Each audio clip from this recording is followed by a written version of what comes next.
ఉన్నాను. ఇదే వేదిక నుండి, ఇదే కొత్తగూడెం నుండి ఆంధ్రప్రదేశ్ ముఖ్యమంత్రి గారు గౌరవనీయులు చంద్రబాబు నాయుడు గారికి తెలంగాణ జాగృతి ఆధ్వర్యంలో మేము ఒక ఉత్తరం కూడా రాస్తా ఉన్నాము.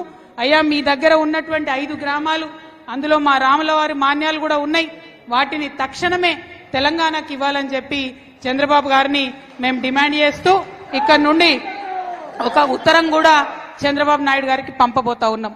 ఇక మీకు తెలుసు, ప్రజా సమస్యలు ఒకవైపు అయితే మన తెలంగాణ అంటేనే సబ్బండ వర్గాల తెలంగాణ. అనేక సార్లు అనుకున్నాం మనం, ఇక్కడ ఎస్సీ, ఎస్టీ, బీసీ, మైనారిటీలు మనం కలిపితేనే దాదాపు 85-90% ఉంటుందని చెప్పి మనం అనుకున్నాం. తెలంగాణ ఉద్యమ సందర్భంలో కూడా అనుకున్నాం, రేపటి నాడు తెలంగాణ సాధించుకున్నాక బంగారు తెలంగాణ కావాలంటే ఈ సమాజాలన్నీ, ఈ యొక్క మొత్తం అన్ని కులాలు కూడా, ఈ వర్గాలన్నీ కూడా బాగుండాలని అనుకున్నాం. వాళ్ళు రాజకీయంగా బాగుండాలి, ఆర్థికంగా బాగుండాలి, సామాజికంగా బాగుండాలని అనుకున్నాం. అందుకే రాజకీయంగా బీసీలు ముందుకు రావాలంటే ఖచ్చితంగా ఈ లోకల్ బాడీ పంచాయతీ ఎన్నికలు ఏవైతే జరుగుతాయో, ఎంపీటీసీ ఎన్నికలు ఏవైతే జరుగుతాయో, జెడ్పీటీసీ ఎన్నికలు ఏవైతే జరుగుతాయో, వాటి ద్వారా వచ్చే జెడ్పీ చైర్మన్లు ఎవరైతే ఉంటారో వీటిలలో ఖచ్చితంగా 42% రిజర్వేషన్ ఇవ్వాలని చెప్పి తెలంగాణ జాగృతి డిమాండ్ చేస్తా ఉన్నది. మరి మీ అందరికీ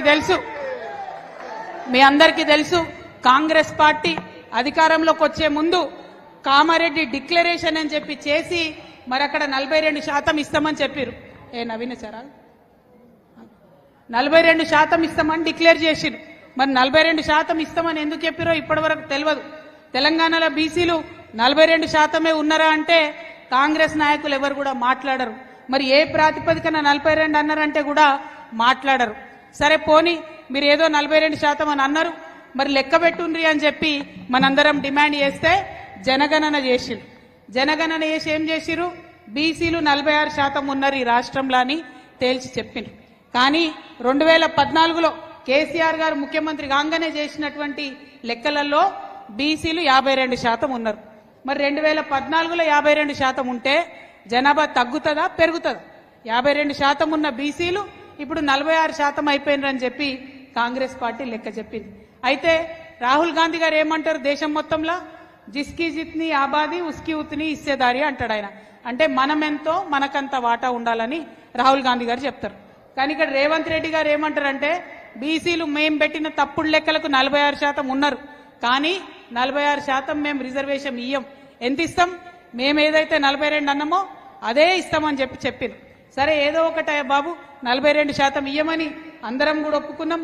పెద్దలు ఆర్ కృష్ణయ్య గారి సంఘానికి సంబంధించి కూడా అన్న ఇక్కడ జిల్లా అధ్యక్షులు ఉన్నారు, వారికి కూడా స్వాగతం పలుకుతున్నాం. ఆర్ కృష్ణయ్య లాంటి గారి పెద్దవాళ్లను, అనేక మంది జడ్జిలను సంప్రదించిన తర్వాత 42% ఇయ్యమని ఒప్పుకున్నాం. మరి ఒప్పుకుంటే బిల్లు పెట్టడం జరిగింది. అసెంబ్లీలో, కౌన్సిల్లో బిల్లు పాస్ అయింది. బిల్లు పాస్ అయినాక ఏం చేయాలి కాంగ్రెస్ గవర్నమెంట్? ఇమీడియట్ గా ఒక గవర్నమెంట్ ఆర్డర్ ఇవ్వాలి, జీవో ఇవ్వాలి. జీవో ఇచ్చిన తర్వాతనే ఎన్నికలకు వెళ్లాలని చెప్పి తెలంగాణ జాగృతి నుండి మేము డిమాండ్ చేస్తా ఉన్నాం. మేము 17వ తారీఖు నాడు ఈ నెలలో రైల్ రోకోకి పిలుపునిచ్చున్నాం. ఎందుకోసం? 42% బీసీలకు రిజర్వేషన్ ఇవ్వకుండా ఎన్నికలకు పోతే ఊరుకోమని చెప్పి రైల్ రోకో ఇవ్వడం జరిగింది. అందుకే రాష్ట్ర ప్రభుత్వాన్ని కొత్తగూడెం వేదికగా మరొక మారు డిమాండ్ చేస్తా ఉన్నాం. ఇవాళ మీ కేబినెట్ మీటింగ్ ఉన్నది. ఈ మీటింగ్ లో మీరు నిర్ణయం తీసుకోండి. తప్పకుండా 42% ఇచ్చినాకనే ఎన్నికలకు పోతామని జీవో దియమని చెప్పి డిమాండ్ చేస్తా ఉన్నాం. ఇది తక్షణమే జరగాల్సిన విషయం.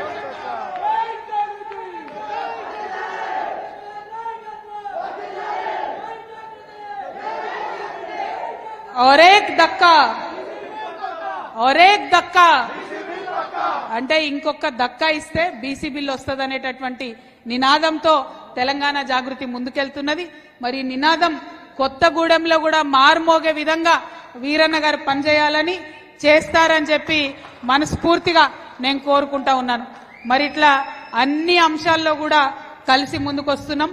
ఇవన్నీ చూస్తుంటే మరి ముఖ్యమంత్రి గారు ఒక మాట అంటున్నారు నిన్నటి నుంచి, ఎక్కడికంటే అక్కడికి వస్తా, కేసీఆర్ దమ్ముంటే అసెంబ్లీకి రా, ఫామ్ హౌస్కి వస్తా, మంత్రులను తీసుకొని వస్తా అంటున్నారు. నేను మా ఆడబిడ్డల తరఫున, కొత్తగూడెం ఆడబిడ్డల తరఫున రేవంత్ రెడ్డి గారికి సవాల్ చేస్తా ఉన్నాను. రేవంత్ రెడ్డి గారు, మీరు సెక్రటేరియట్ పోతలేరు, మీకు భయం పట్టుకుంది, ఆడ వాస్తు మార్చుకుంటున్నారు. అంతకు ముందేమో కేసీఆర్ గారిని సెక్రటేరియట్ వస్తలేరు అన్నారు. ఇవాళ వాస్తు మార్చుకున్నారు, ఆడ కూర్చుంటలేరు.